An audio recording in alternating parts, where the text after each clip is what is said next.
Assalamualaikum warahmatullahi wabarakatuh.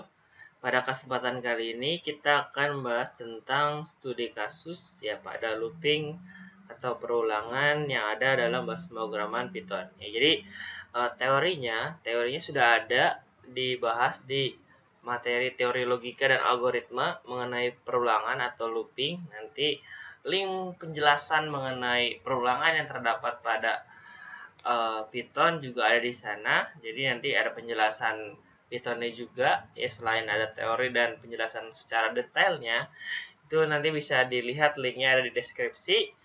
Nah, untuk materi pertemuan kali ini hanya menjelaskan tambahan sedikit ya mengenai materi yang tidak terdapat pada materi logika dan algoritma. Nanti ada satu bagian, kemudian akan ada 4 contoh latihan dan satu studi kasus hari ini. Jadi nanti akan ada 4 contoh live code, jadinya di coding dari awal, dan satu studi kasus tentang penjualan. Ya, disimak ya. Nah, ini adalah materi yang belum dibahas di pertemuan logika algoritma adalah while else. Dimana sebenarnya while ya bisa memiliki else atau posisi jika pernyataan yang dilakukan oleh while itu salah. Jadi yang seperti yang dibahas di pertemuan logika algoritma sebelumnya, bahwa while itu adalah sejenis perulangan yang diawali oleh suatu pernyataan ya atau suatu decision ya.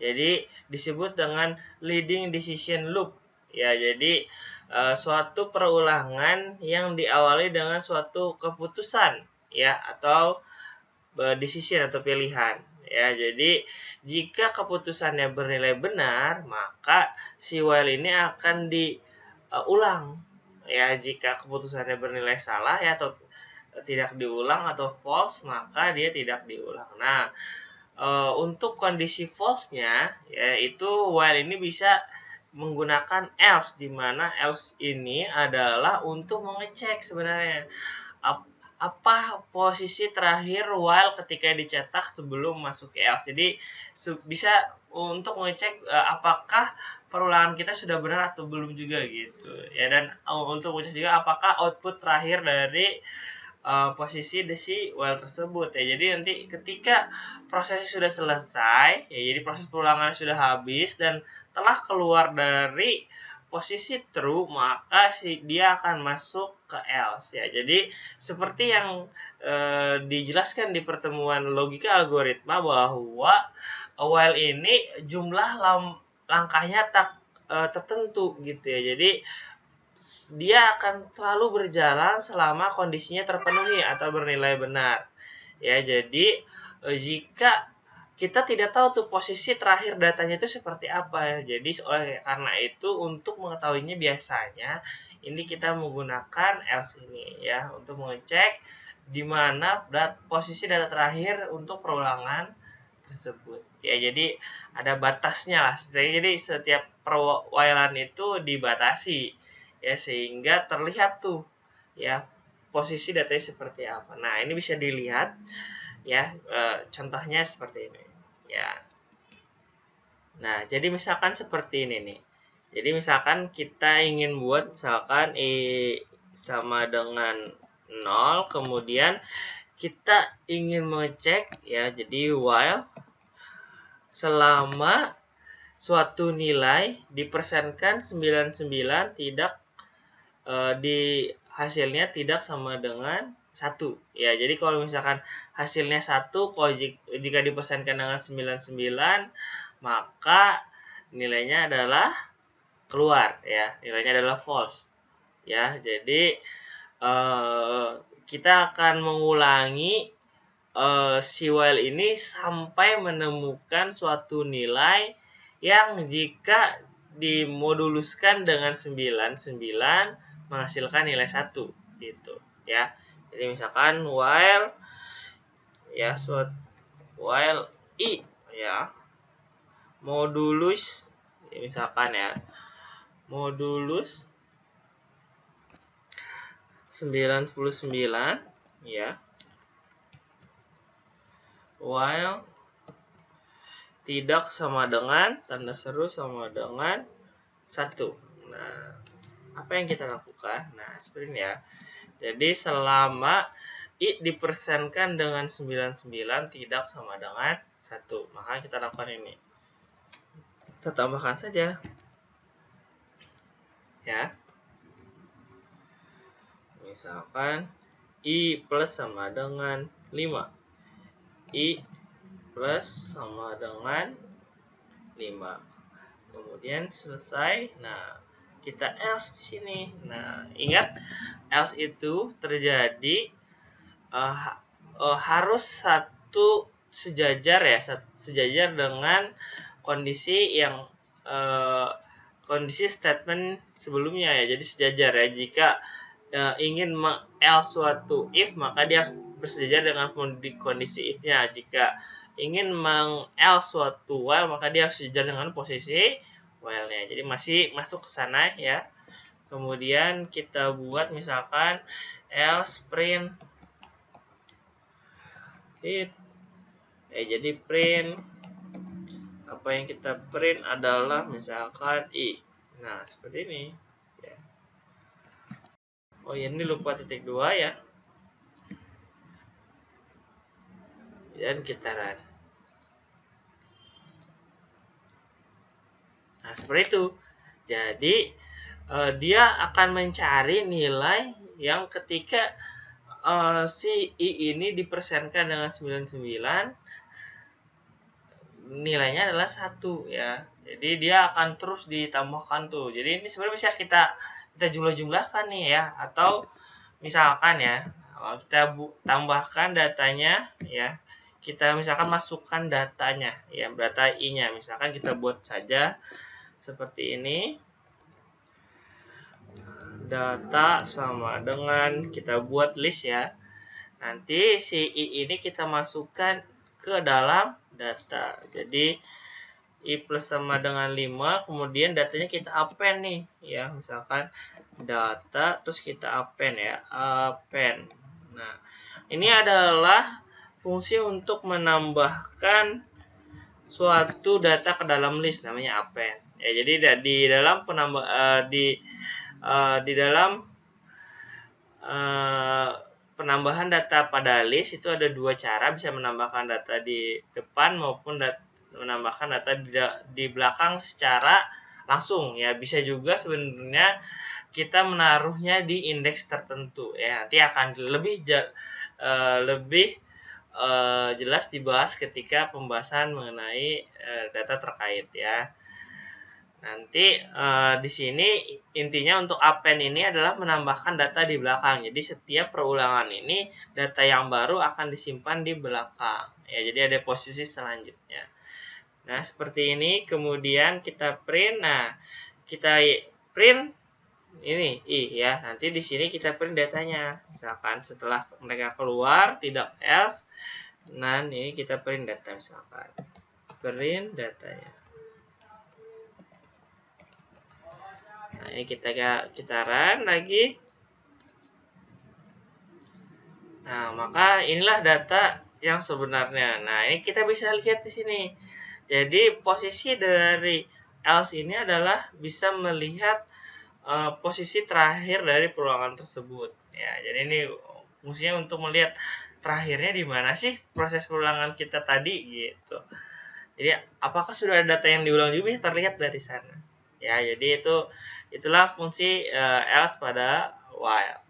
Ya, jadi itu ya kegunaannya. Jadi dia hanya akan dikerjakan sekali ya, sekali ketika si kondisi while sudah tidak benar ya, atau sudah tidak diulang kembali. Ya, jadi hanya sekali ketika si while ini keluar dari proses perulangan. Ya, jadi tidak seperti if else. Kalau if else kan kita memilih salah satu dari dua statement yang ada. Ya, kalau misalkan di while else ini si while tetap dikerjakan jika kondisinya bernilai benar, dan si else ini juga tetap dikerjakan ya. Jadi apapun yang terjadi else ini pasti dikerjakan. Jadi ini juga kadang sering disebutkan sebagai pengganti ya, pengganti do while pada Java maupun C++ ya. Jadi setidaknya mungkin kita si perulangan ini mengerjakan satu proses, ya satu kali proses. Jadi apapun yang terjadi jika kondisinya salah, si perulangan tersebut tetap mengerjakan satu statement. Jadi tetap ada yang dikerjakan. Jadi apapun yang terjadi, entah itu kondisinya benar atau salah, tetap minimal satu statement ya. Tapi sangat berbeda ya prinsipnya ya jika kalau misalkan di do while ya atau yang ada pada Java maupun C++ itu kan kondisinya statementnya sama, sedangkan di sini berbeda ya. Tapi tetap jika menggunakan else pada while, si perulangan ini minimal mengerjakan satu, walaupun yang dikerjakan bisa berbeda dengan apa yang harus diulang ya. Jadi bisa mengerjakan satu atau lebih. Jadi satu atau lebih kegiatan. Ya, jika kondisinya benar, maka yang dikerjakan akan banyak. Dan berbeda juga, else ini pasti dikerjakan ya di akhir. Apapun yang terjadi ya. Nah, kalau misalkan di do while kan jika kondisinya terpenuhi, maka hasilnya akan sama tuh dengan jika tanpa proses dualnya ya. Jadi hanya dengan do-nya saja dengan while-nya saja. Tapi berbeda dengan itu, Python ini jika ditambahkan else, jumlah datanya pasti akan berbeda karena else ini pasti dikerjakan ya. Jadi ada satu tambahan data. Seperti itu. Ya. Jadi nanti jika ada pertanyaan bisa ditanyakan di e-learning maupun di WhatsApp group. Oke, kita lanjutkan ke yang lainnya.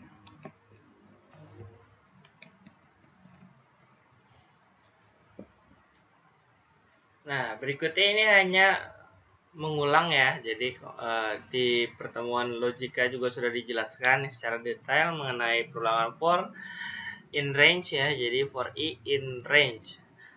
Nah, ini seperti yang sudah dijelaskan bahwa nilai pertama akan disimpan sebagai nilai counter default ya, default dari counter. Jadi ini ibarat kata seperti i sama dengan 2 di sini. Ya, jadi ini for i sama dengan 2 dan i selama i tidak sama dengan 12. Jadi si for ini akan berhenti ketika i-nya sama dengan 12. Jadi nilai awalnya adalah 2 dan diakhiri sebelum 12. Jadi sebelum 12 ini kita lihat dulu nih. Nah, ini karena kelipatannya 2 berarti diakhiri oleh 10. Jadi ntar nanti ada diawali oleh 2, 4, 6, 8, 10. Nah, di sini cuman yang dicetak hanya yang dicetak adalah i-nya saja. Berarti nanti yang dicetak di sini adalah 2, 4, 6, 8, 10. Ini seperti ini ya. Jadi ini kode programnya ya. Jadi ini untuk mencetak bilangan genap dari 1 sampai 10 ya. Tapi di sini diakhirkan oleh 12. Kenapa demikian? Supaya nanti kan setelah genap itu kan 2, 4, 6, 2, 4, 6, 8, 10, 12 dan selanjutnya. Nah, ingat for itu akan berhenti ketika kondisinya sama dengan ya. Jadi ketika sama dia berhenti. Ya, jadi ketika sudah 12 dia berhenti. Maka dibuatlah seperti ini. Ya, ini adalah ingat ya. Jadi ini kondisi bukan lebih kecil. Jadi bukan ketika kondisinya benar diulang, tapi jika for ini kebalikannya ya. Jadi ketika kondisinya salah dia diulang jika benar, atau ketika kondisinya sama dengan dia keluar dari perulangan. Seperti itu ya. Ini ketika kita coba buat ya, nah kita buat ya. Yang pertama for i in range 2, 12, 2. Maka kita lupa titik 2 lagi. Kemudian kita print siapa yang di print i. Oke, ini saja. Nah, ini kita bisa run modul. Oke, ya. Nah, seperti itu ya. Nah, seperti ini. Nah, ini plus today ya. Nah, bagaimana jika ingin descending dari 10 hingga 2? Ya, jadi ketika 0 kita hentikan. Ya, jadi kita bisa buat dari mulainya 10 berhenti di 0 ya, dan ini kita kurangi 2. Jadi ditambah minus 2. Ingat, jika positif bertemu negatif akan menjadi negatif. Jadi ingat bahwa counter di dalam perulangan for ini adalah positif. Jadi dijumlahkan dengan nilai yang ada pada bagian ketiga. Jika ada, tapi defaultnya adalah 1. Jika ada jika terdiri dari 3 angka, dia akan dijumlahkan dengan nilai yang ada di posisi ketiga. Nah, kebetulan kalau misalkan posisi ketiganya minus 2, maka dia akan menjadi turun ke bawah. Dan dia akan berhenti ketika posisinya terakhir adalah 0. Sehingga yang dicetak jika seperti ini adalah 10 sampai 2.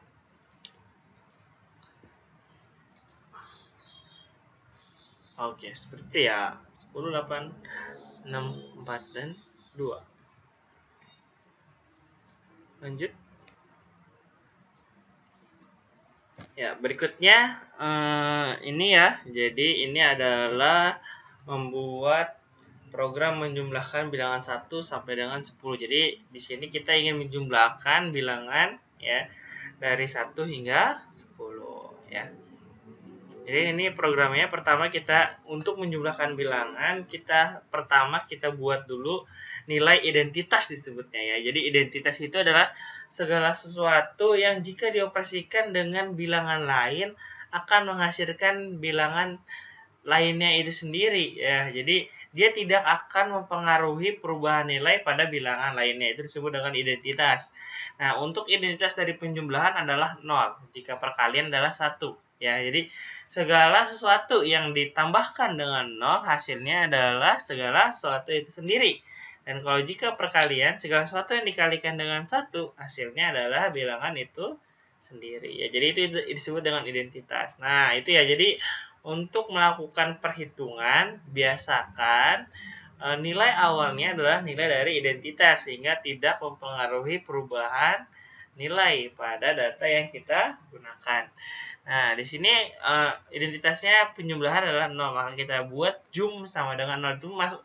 Ini suka ada yang bertanya yaitu mengapa kok kita bisa memilih bahwa jumnya awalnya adalah 0. Jadi sebenarnya 0 itu digunakan karena ini kita ingin menjumlahkan nilai total, kita buat si jumnya karena penjumlahan identitasnya adalah 0. Seperti itu. Jadi tergantung dari kebutuhan ya, bukan asal-asalan nih menentukan nilai nolnya. Seperti itu ya. Kemudian for i in range 10 berarti dijumlahkan dari 0 ya sampai dengan 9 di sini ya. Nah, sedangkan kita ingin menambahkannya dari 1 sampai 10. Nah, sebelum dijumlahkan ke total ya atau ke jum ya, sebelum kita totalkan ya, jadi sebelum kita totalkan kita tambahkan 1 dulu i-nya supaya dari yang tadinya dari 0 sampai 9 menjadi dari 1 sampai 10 ya. Tetap 10 buah bilangan, cuman startnya yang tadinya dimulai dari 0 secara default dirubah menjadi 1. Jadi tambahkan 1 dulu seperti ini. I sama dengan I ditambah 1. Jadi nilai I awalnya 0 menjadi 1. Kemudian dicetak ya I-nya 1, kemudian si jum ini ditambahkan dengan jumlah si I yang telah ditambahkan dengan 1 yang tadinya 0 awalnya jadi 1.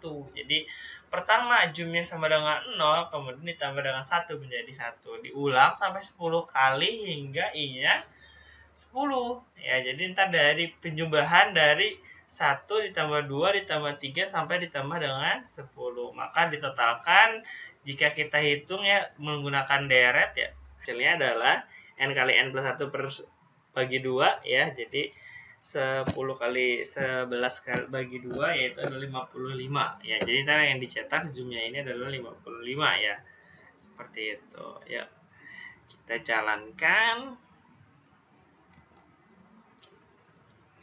Ya, kita buat pertama adalah jum sama dengan 0. Oke. Kemudian kita buat for i in range 10 ya. Kemudian i-nya kita tambahkan 1 dulu, titik 2 lupa. I plus sama dengan 1 ya, atau i sama dengan i ditambah 1. Kemudian kita cetak i-nya, print i. Kemudian si jum ini kita tambahkan jum plus sama dengan i, bisa seperti itu ya. Oke, seperti ini sama ya. Jadi berbeda cara penulisan saja. Kemudian baru kita cetak si jumnya. Ya, jadi print, kita print jumnya aja ya. Jum supaya terlihat. Nah, seperti ini. Oke, kita jalankan dan mode. Oke, hasilnya adalah yang dicetak. Nah, ini jadi hasil penjumlahannya adalah dari 1 sampai 10 adalah 55. Seperti itu ya. Nah, itu ya. Ini seperti ini. Kita lanjut. Nah, ini berikutnya adalah tinggal menambahkan rata-rata saja ya. Jadi, rata-rata itu kan jumlah ya dibagi dengan total ya. Total dibagi dengan jumlah datanya. Ya, jadi, totalnya di variabel jum, jumlah datanya di variabel i. Nanti kan i-nya ini ada 10 ya terakhir. Jadi ketika i-nya sama dengan 10, maka dia keluar. Berarti i-nya kan 10 ya. Kan ini juga menandakan penjumlahan dari 1 sampai 10 itu ada 10 buah bilangan. Jadi cocok. Jadi bisa digunakan. Nah, ini sebenarnya rata ini kita bisa keluarkan dari perulangan. Nah, jika dituliskan seperti ini ratanya, ini kan dia masuk perulangan. Walaupun hasilnya benar karena si rata ini selalu dihitung diulang, nah, tapi ini akan menambahkan beban kerja komputer sebanyak n kali ya. Jadi alangkah lebih baik karena rata-rata ini bisa kita hitung hanya sekali di akhir. Si rata ini spasinya kita tabulasi ke dalam sehingga tidak diulang ya. Nanti kita lihat menggunakan program. Nah, ntar di print lah jumlah bilangan ya seperti itu. Jumlah bilangan 1 sampai 10 adalah jum dan rata-ratanya adalah rata. Jadi programnya kita tambahkan seperti ini ya. Nah, misalkan tadi kita hitungnya di sini saja nih. Rata sama dengan jum dibagi i. Nah, ini sebenarnya jika digunakan di dalam juga sama tadi seperti sudah dijelaskan. Kenapa? Karena nilai yang dipakai adalah nilai terakhir. Nah, kebetulan ya sesuai. Nah, tapi dia jika disematkan seperti ini ya, jadi ada tabulasi, dia akan diulang sejumlah ini ya 10 kali.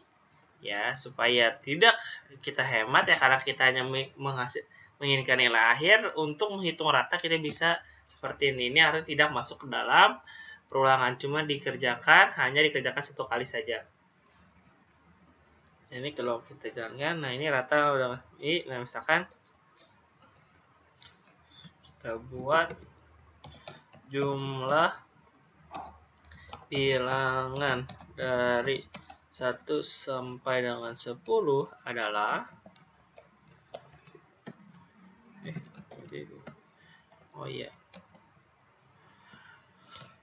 Oke, ini aja. Kita tambahkan dengan jum dan rata-ratanya adalah sebenarnya ini kita copy, kita enter dan rata-ratanya adalah. Nah, tapi kalau jum ini kan dia harus dijumlahkan setiap pemasukan setiap data yang ada, sehingga harus dimasukkan ke dalam perulangan karena ini dihitung secara berulang sehingga menghasilkan total dari setiap data yang dilihat ya, gitu. Ya, dan ratanya adalah, nah ini adalah rata ya. Maka ketika kita lihat run modul, oke, rata-ratanya adalah 5,5. Oke.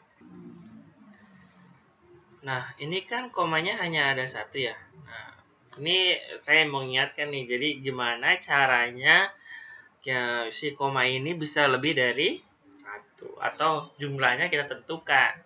Ya, jadi kita menggunakan persen di bagian floating point-nya ya. Jadi di data floatnya kita berikan persen ya, persen untuk penanda pencetaknya dan persen di belakangnya. Nah, ini seperti ini hasilnya, seperti ini ya. Jadi misalkan kita ingin ada 3 angka di belakang koma, jadi ini ntar kita buat menjadi persen. Nah, persen di sini itu maksudnya persen yang mana, ntar di sini diganti jadi persen lagi.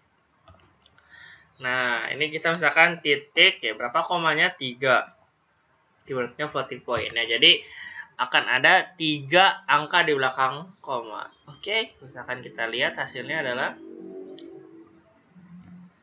ya, koma di belakangnya sekarang ada 3. Itu ya. Nah, berikutnya oke, next. Nah, di sini ada latihan penginputan data ya. Jadi kita akan menginputkan data sebanyak 2 kali dan masing-masing inputan setelah diinput dicetak. Nah, ini hanya seperti menginputkan kemudian mencetak, hanya diulang secara 2 kali ya. Nanti bentuknya akan seperti ini. Jadi data keberapa berulang. Kemudian masukkan input data ke 1, data ke 1 ya, dan nanti ada data kedua ya. Jadi NIM Anda adalah, nilai UTS Anda adalah, dan nilai UAS Anda adalah seperti itu. Jadi mungkin ini UTS, ini UAS ya, karena di sini yang diinput adalah nilai UTS dan nilai UAS. Oke. Ya, kita buat ya. Misalkan seperti itu. Jadi ini akan ada perulangan 2 kali ya. Nanti kalau misalkan kita lihat di sini dia menggunakan variabel ulang 2 kali.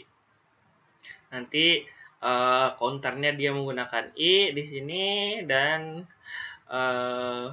ulang di sini maksudnya 2 ya. Jadi range-nya 2. Jadi dia default dari 0 ke 2 ya. Jadi maksimal 2. Ketika cetak ingin data pertama, maka ini ditambah 1 i-nya ya, supaya data ke 1. Oke, kita buat. Ya, pertama kita definisikan ulangnya. Ulang sama dengan 2. Kemudian kita buat for-nya, kemudian variabel counternya i, kemudian in range ya, range berapa kali diulang 2 ya, 2 itu adalah di variabel ulang. Kemudian kita jangan lupa titik 2 ya. Terus kita buat apa yang ingin kita ulang. Pertama adalah inputan pertama adalah NIM sama dengan input. Nah, ini kita ingin mengadakan urutan, sehingga kita butuh perubahan dari integer ke string. Masalahnya ya, di sini i-nya ini adalah integer. Nah, jadi kita ingin ada urutan misalkan inputan ke 1 gitu. Jadi harus dirubah nanti ya, di casting namanya, dirubah menjadi string dari integer. Kenapa demikian? Karena input ini dia harus satu kesatuan. Jadi karena kita menggunakan kata-kata seperti ini, inputkan NIM ke, nah, jadi ini harus dijadikan satu kesatuan. Jadi di dalam string ini bisa digabungkan ya. Jadi penggabungan string itu namanya concatenation ya. Jadi di penggabungan string ya, nanti si stringnya ini disatukan. Maka oleh karena itu si integer ini harus kita rubah ke dalam string. Jadinya seperti ini ya. Jadi bentuknya seperti ini. Inputkan NIM ke, nah, plus gitu ya, ini ya, str dari i ditambah 1. Kenapa ditambah 1? Ingat, urutan dari for itu dimulai dari 0 ya, sehingga supaya rapi ya, ini supaya nilainya urutan pertama atau urutan ke 1 ini harus ditambah 1 ya. Tambahkan lagi supaya rapi ya. Petik backslash T ya, ini tabulasi ada di pertemuan sebelumnya. Titik 2 spasi. Ya, baru dalam kurung. Nah, ini bisa dikopikan kemudian.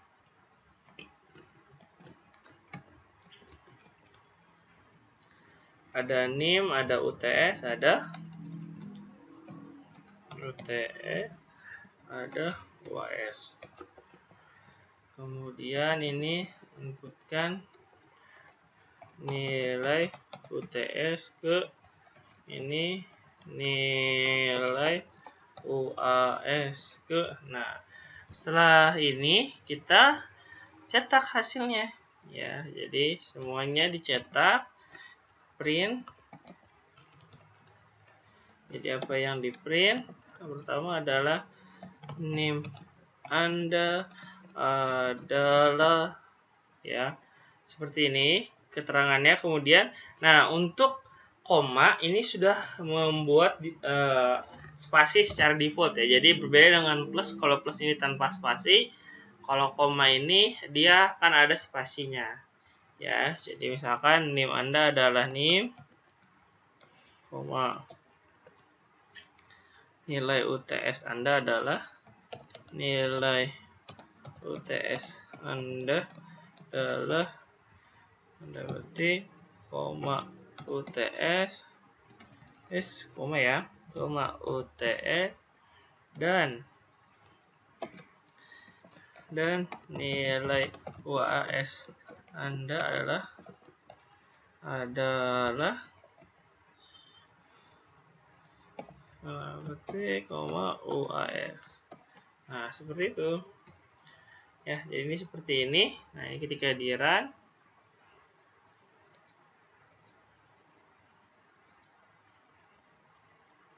jadi inputkan NIM ke 1, 1, 2, 3 misalkan. Nilai UTS-nya 90, nilai UAS-nya 80 ya. NIM Anda adalah 3, nilai UTS Anda adalah 90 dan nilai UAS Anda adalah 80. Seperti itu ya. Nilai keduanya, NIM kedua 432, nilainya misalkan 50 dan 40.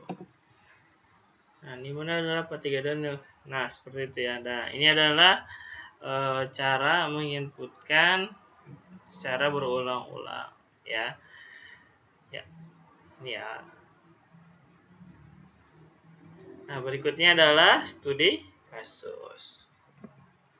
Nah, ini studi kasus yang akan kita bahas hari ini. Ya, jadi ini studi kasus yang kita bahas hari ini. Ya, jadi studi kasusnya tentang penjualan gorengan ya, dengan menunya ada kode BTR.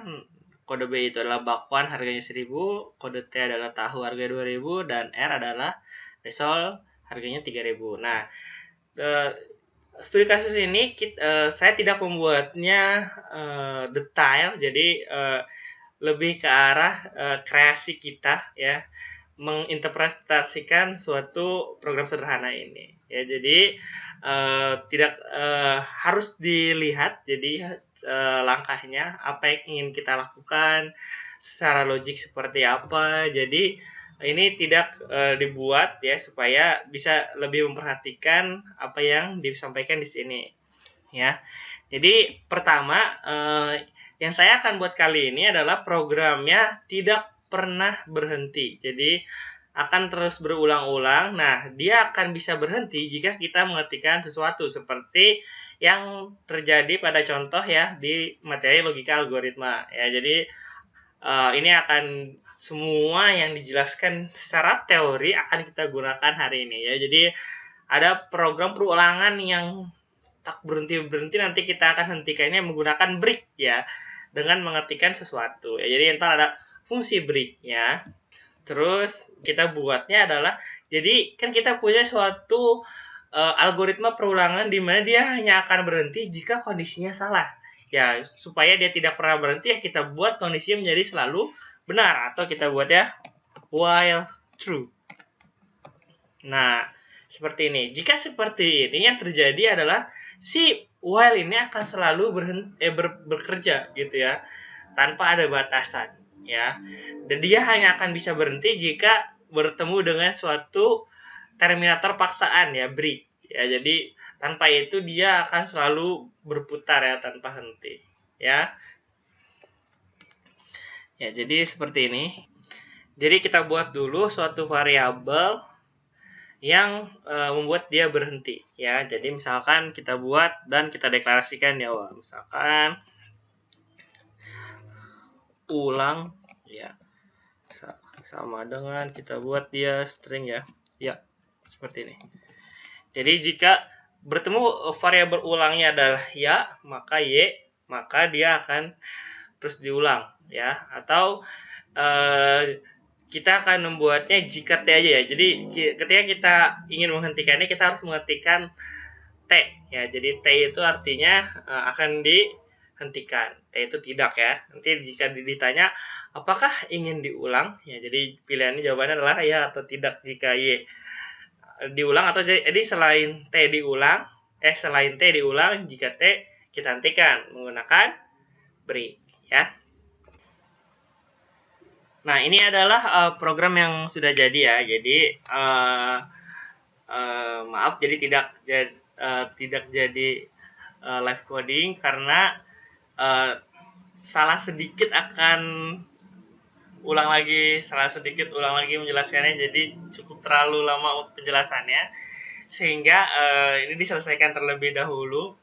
Ya, kemudian nanti ini akan dijelaskan ya, baris per baris, langkah demi langkah tadi apa yang dibuat sih selama ini gitu, sehingga programnya menjadi seperti ini ya. Jadi setelah kita mendefinisikan perulangan while-nya tadi ya, nah, dan totalnya telah dimasukkan ke dalam bawah. Nah, kita mendefinisikan dulu nih data ya. Jadi kalau di dalam flowchart kita menggunakan preparation ya, persiapan ya, dimana kita punya nih kode-kode ya, dimana kode B itu adalah namanya bakwan dan harganya 1000, dan kode T adalah tahu, harganya 2000, dan kode R sama dengan risol dan harganya 3000. Nah, di sini kita akan menggunakan 3 jenis kumpulan data ya, 3 jenis tipe data majemuk ya, dimana kita akan menggunakan list, tuple, dan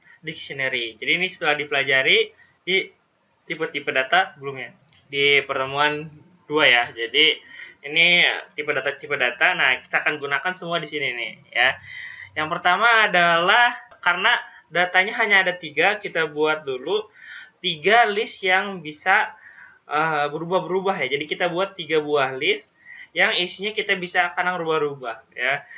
Jadi si 3 data ini nanti nilainya bisa berubah-ubah tergantung apa yang kita inputkan terlebih dahulu. Nah, di sini saya membuatnya nama, saya buat isinya adalah 3 buah string ya, karena nama di sini adalah bakwan, tahu, dan risol ya, dan harganya itu adalah 1000, 2000, dan 3000, maka defaultnya saya berikan nilai 000, dan jenis quantity atau jumlah ya. Jadi quantity atau jumlah ini saya buat juga 00 karena jumlah yang akan dihitung nantinya ya.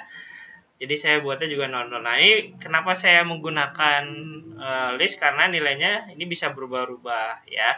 Kemudian berikutnya saya gunakan adalah tuple, di mana nilainya permanen. Nah, di sini karena jenisnya itu hanya boleh dimasukkan 1, 2, dan 3, dan selainnya nanti. Jadi nanti kan kita akan menghitung berapa jumlah jenis barang yang ingin dibeli ya. Jadi itu yang kita inputkan, maka si jenis ini hanya boleh 1, 2, atau 3. Jadi kalau 0 berarti kan tidak boleh sama sekali atau minus ya.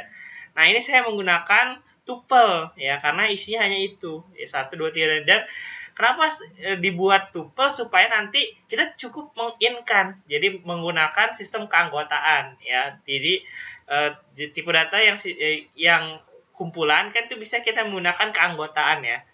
Ya, jadi jenisnya kita menggunakan operator keanggotaan yaitu in ya. Jadi jika tidak merupakan anggota, dia akan masuk ke else. Nah, di else itu kita bisa mengoperasikannya dengan sesuatu ya.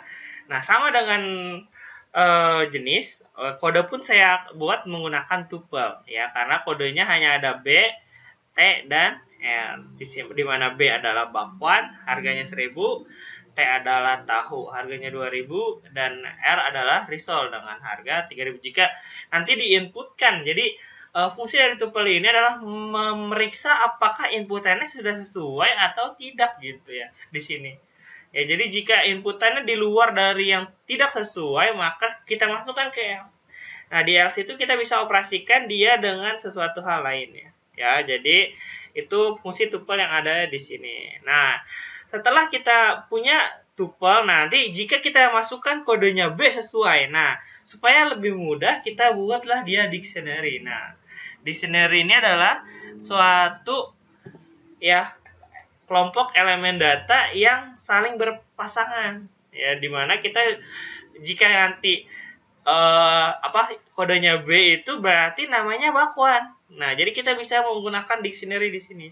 Harganya 1.000 seperti itu. Ya, jadi ini adalah tipe data dictionary ya. Jadi berpasangan, ya, saling berpasangan antara data satu dengan data lainnya. Ingat bahwa jika menggunakan list ya, list itu menggunakan kurung siku, tuple itu menggunakan kurung biasa, dan dictionary itu menggunakan kurung kurawa ya. Jadi jangan sampai kebalik ya.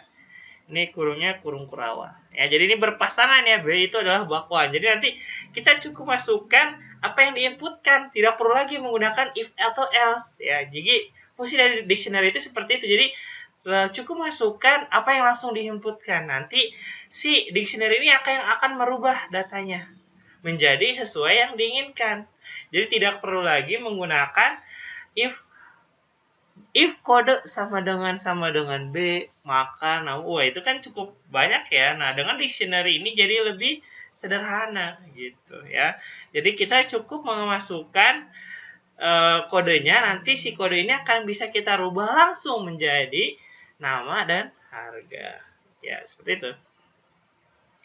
Ya, itu ya dictionary. Lanjut. Nah, di sini kita setelah buat preparation, yaitu persiapan. Ya, jadi itu kalau di dalam flowchart itu persiapan ya. Preparation, ya, nilai-nilai yang disiapkan di awal. Kemudian kita ulang nih, kita masuk ke prosesnya. Ya, pertama adalah kita tentukan dulu jumlah jenis gorengan yang ingin dibeli ya. Jadi kita masukkan dulu nih jumlah jenis gorengan yang ingin dibeli ya. Ya, jadi ini akan nanti kita simpan dalam variabel jumlah ya. Jadi jumlah. Nah, si jumlah yang kita inputkan ini diperiksa apakah dia tidak di dalam jenis. Jika tidak di dalam jenis lah kita skip aja nih perulangannya. Ya, kita berikan continue ya. Jadi di dalam perulangan ada yang namanya continue. Ya, di sini nih yang dibahas ya. Di logika algoritma sudah dijelaskan bahwa dia akan men-skip perulangan yang ada di bawahnya. Jadi semua kode yang ada di bawahnya itu dianggap dilewat saja gitu, dan kembali ke awal. Jadi nanti dia akan meminta inputan lagi tuh ya. Dirubah lagi, dijalani lagi nih semua dari awal ya perulangan ini. Ya, total sama dengan 0, minta masukkan inputan lagi. Ya, masukkan jumlah jenis yang ingin dibeli ya. Tapi sebelum di continue, kita berikan keterangan dulu supaya dia tahu bahwa si penginput ini tahu bahwa dia salah menginputkan ya. Jadi errornya adalah jumlah yang Anda masukkan tidak tersedia. Berarti harus yang dimasukkan itu adalah 1, 2, dan 3. Nah, itu adalah tadi fungsi dari tuple ya, memeriksa apakah inputannya sudah sesuai atau tidak gitu. Nah, di situ. Jadi tidak perlu jika di antara 1 sampai 3 gitu ya. Jadi lebih simpel ya, atau lebih nyaman ya terlihat. Nah, seperti ini. Ya, dia apakah merupakan anggota? Jika tidak ya kita bisa operasikan sesuatu terhadap kegagalan tersebut ya. Berikutnya, nah bagaimana jika masuk ya? Kita tidak perlu continue ya, lanjutkan saja programnya ya. Jadi di sini kita hanya menggunakan if saja tanpa else ya. Jadi tidak perlu dimasukkan ke dalam else. Kenapa? Karena continue itu jika dijalankan maka semua kode di bawahnya akan dianggap tidak ada gitu. Jadi tidak perlu lagi pakai else ya. Jadi langsung dilanjutkan saja jika misalkan dia termaksud gitu. Jadi dia hanya akan dijalankan continue ini jika tidak termaksud dalam jenisnya ya.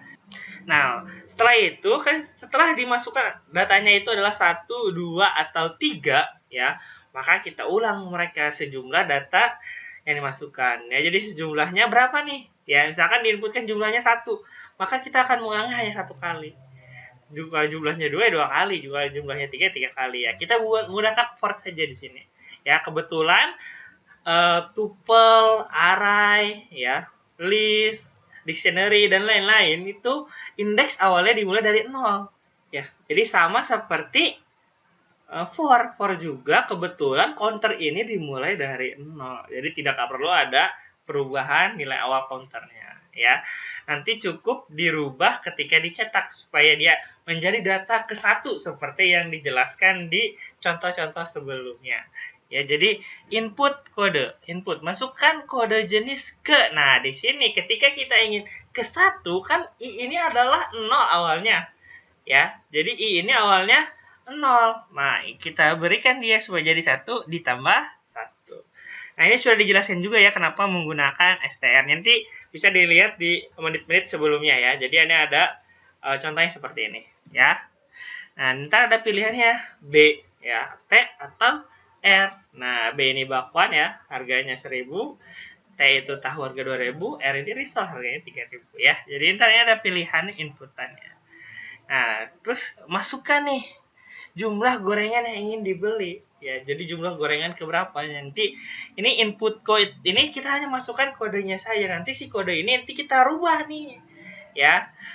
Merubahnya ya jadi seperti ini ya. Jadi tidak perlu lagi pakai if else merubahnya. Cukup masukkan kode nama. Jadi kode nama ini ya. Kita pakai dictionary ya. Jadi nama ke i. Jadi nama i ini adalah list yang variabelnya adalah nama ya. Jadi list ini nilainya bisa berubah-ubah ya. Jadi kita bergantung terhadap inputan yang kita masukkan ya. Nah, di sini kita menggunakan dictionary ya. Jadi kode nama berdasarkan input kodenya dengan syarat bahwa si input kode ini berada di dalam kode. Jadi dia harus memasukkan B besar, T besar, atau R besar. Ya, di mana B besar ini akan dirubah nanti menjadi bakwan dengan harga 1000.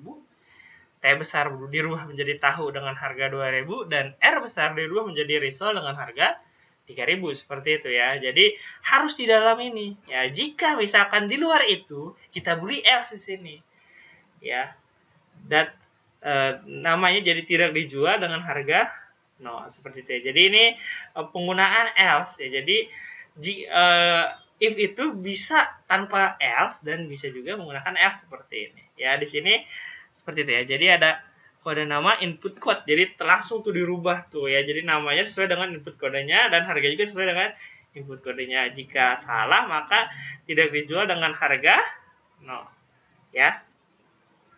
Nah, setelah inputannya selesai, nah kita proses nih, kita olah datanya, ya. Kita cetak tuh apa saja sih yang tadi diinputkan.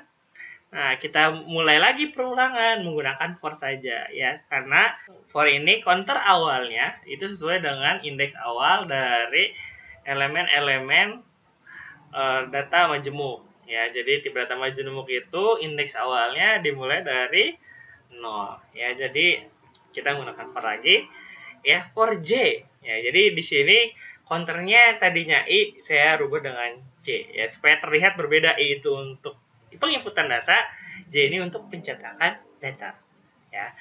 Nah, di sini print gorengan ke. Nah, ditambahkan dengan satu lagi ya. Nah, berbeda dengan input itu harus semuanya string. Nah, kalau print ini kita bisa mengolahnya dengan data-data lain. Ya, bisa diberikan koma di sana ya. Koma ini setelah koma bisa merupakan objek lain. Nah, di mana objek ini bebas nih bentuknya, bisa string atau tipe data lainnya. Jadi bisa kita tidak menggunakan casting ke string ya, tidak menggunakan plus terus di casting ke string. Di sini bisa dengan koma jika menggunakan print ya. Jadi langsung saja ya. Jadi seperti ini. Koma J plus 1. Artinya ke nanti J plus 1 kan J-nya 0 tambah 1 jadi 1. Jadi data ke 1 ya. Gorengan ke 1 gitu. Harga ke 1. jumlah ke-1 dan subtotal ke-1. Nah, di sini dipanggil lah dari J. Ya, J ini ntar dimulai kan dari 0 sampai jumlahnya ya. Nah, ketika jumlah dia berhenti ya. Jadi sesuai nih. Jadi sama nih yang diinputkan dengan yang dicetak. Ya, nanti ada subtotal dan jangan lupa si total dihitung. Ya, jangan dibuat saja variabel total di atas dideklarasikan, tapi juga dihitung ya. Dihitung ditambahkan dengan subtotalnya ya. Nah, di sini ada yang perlu diperhatikan ya tadi ya, bahwa quantity ini ya, jika angka-angka ini kalau diinputkan harus menggunakan in ya.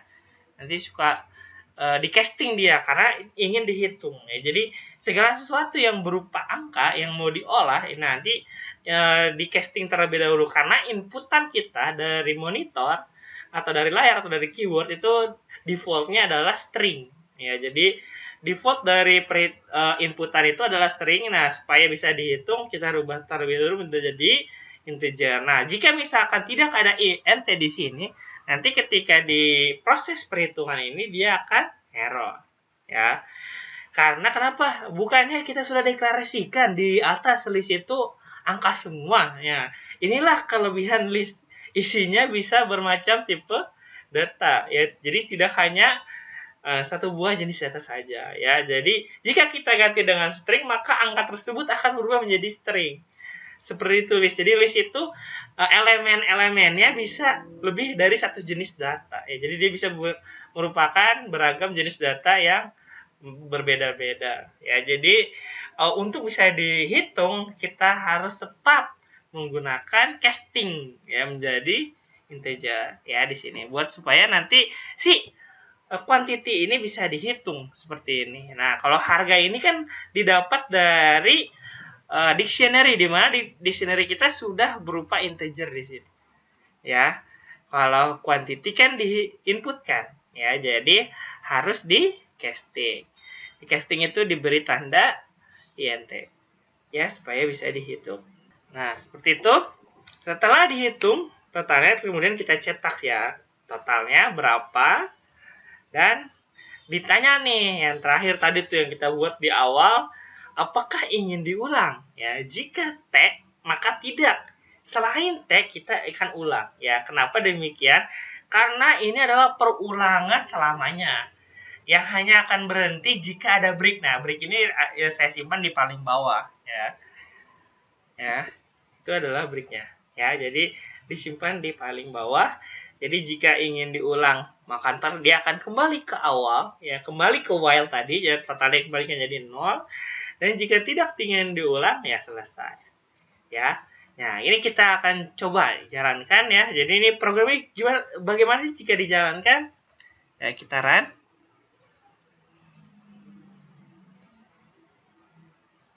Ya, pertama, masukkan jumlah jenisnya nih. Misalkan salah ya, salah dulu. Nah, jumlah yang Anda masukkan tidak sudah langsung dibalikkan lagi di awal. Nah, jika yang tersedia misalkan kita pertama beli satu saja deh, ya. Kita pilih jenis yang ada dulu, R. Jumlahnya misalkan 10. Nah, jadi gorengan ke-1 risol 3.000, 10, 30.000 dan total bayar adalah 30.000 ya, sesuai ya. Kemudian kita lagi. Jumlah datanya 2. Misalkan data pertama ada T ya. Nah, jumlahnya 20. Misalkan jumlah data kedua tidak ada, misalkan A gitu ya. Data yang tidak ada jumlahnya 100 seperti itu. Maka yang dibuat adalah ini ya, data ke-1 gorengan ke-1 tahu 2000 belinya 20, subtotalnya 4.000. Ya, gorengan tidak dijual ya, seperti itu ya. 100 jadi totalnya adalah 40.000. Ya, nah di sini total bayarnya berulang ya. Jadi dia terulang kembali seperti itu. Ya, jadi akan sesuai ya. Jadi tidak ditambahkan. Nah, itu fungsi jika totalnya ditaruh di atas while, nanti itu jumlahnya ini mungkin akan jadi 70.000 seperti itu. Oleh karena itu kita nolkan lagi setiap perulangan terjadi. Ya, kemudian kita masukkan lagi sekali lagi ya. Jadi misalkan kita buat 3. Oke. Yang semuanya ada tiga-tiganya. B misalkan kita beli 5, T-nya kita beli 7, dan R-nya kita beli 15. Seperti ini. Maka hasilnya adalah seperti itu. Ya. Sesuai ya. Nih, cara dihitung akan sesuai. Nah, ini sebenarnya jika selain huruf T dia akan diulang walaupun kita tidak mengetikkan huruf Y. Jadi break ini tadi kita membuatnya adalah saya membuatnya adalah bahwa dia hanya akan keluar jika yang diketikkan adalah T. Jika selain T maka dia akan lanjut. Yang misalkan kita A, maka dia akan lagi. Ya. Sekarang kita coba lagi satu yang tidak ada saja. Ya. Nah, seperti ini. Maka ketika kita T keluar dia dari program. Nah, itu ya. Jadi itu adalah studi kasus hari ini ya. Semoga bermanfaat. Jika ada pertanyaan ya, ada yang tidak jelas bisa ditanyakan di WhatsApp grup maupun di e-learning. Ya, untuk video materi kali ini saya cukupkan sekian. Terima kasih perhatiannya. Jangan lupa ada tugas ya. Nanti ada di materinya. Ya, ntar akan diberikan di WhatsApp grup atau di e-learning. Ya, wassalamualaikum warahmatullahi wabarakatuh.